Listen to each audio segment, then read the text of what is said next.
മത്തിയാണ് കിട്ടിയിട്ടുള്ളത്. പൊടിയിട്ട് കറി വെക്കാനും വേണ്ടിയാണ്. ചെറിയുള്ളി അരിഞ്ഞത്, പച്ചമുളക്, കറിവേപ്പില, ഇഞ്ചി, വെളുത്തുള്ളി, പിന്നെ കുടംപുളി.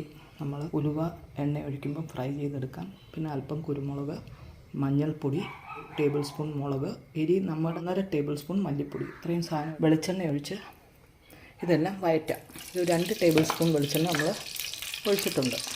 ചൂടാകുമ്പോൾ നമുക്ക് അതിനകത്ത് തക്കാളി അരിഞ്ഞത്, ഒരു 3-5 പച്ചമുളക്, ഒരു മീഡിയം സൈസ് സവാളയും വഴറ്റുകയാണ്.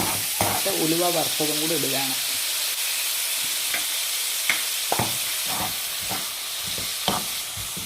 ഇപ്പം 2 ടേബിൾ സ്പൂൺ വെളിച്ചെണ്ണ ഒഴിച്ചതിൽ ചെറിയുള്ളി, ഒരു മീഡിയം സവാളയും, ഒരു തക്കാളിയും, 5-6 പച്ചമുളകും കൂടെ വഴറ്റുകയാണ്. നമ്മൾ ആദ്യം ഉലുവ ഇട്ട് ഒരു പൊട്ടിച്ചു. കുടംപുളി നമ്മൾ വെള്ളത്തിലിട്ട് വെച്ചിട്ടുണ്ട്. ഇഞ്ചി വെളുത്തുള്ളി പേസ്റ്റ്, കറിവേപ്പില, മുളക് 1 ടേബിൾ സ്പൂൺ എടുത്തിട്ടുണ്ട്. 1.5 ടേബിൾ സ്പൂൺ മല്ലിപ്പൊടി, ഒരു 1/2 സ്പൂൺ കുരുമുളക് പൊടി എടുത്തിട്ടുണ്ട്. 1/4 ടീസ്പൂൺ മഞ്ഞൾപ്പൊടി.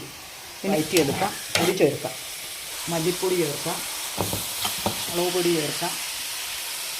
വഴണ്ടി വരുമ്പോൾ നമുക്ക് വെളുത്തുള്ളി, ഇഞ്ചി നമുക്ക് ഇതിൻ്റെ കൂടെ നല്ലപോലെ വഴണ്ടി വരുമ്പോൾ നമുക്ക് കുടംപുളി ഇട്ട വെള്ളം ഒഴിച്ച് കരിവേപ്പില എല്ലാം ഇട്ട് അത് തിളയ്ക്കുമ്പോഴത്തേക്കും മീനിടാം. നമുക്ക് അല്പം കുരുമുളക് പൊടി ചേർക്കാം.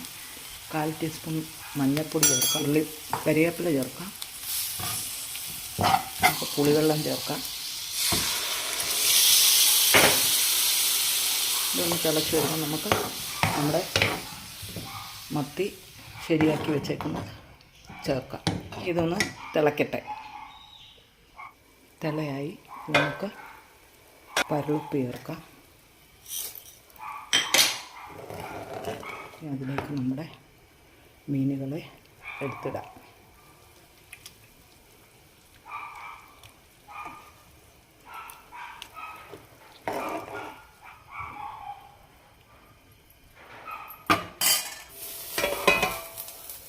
കറി റെഡിയായിട്ടുണ്ട്.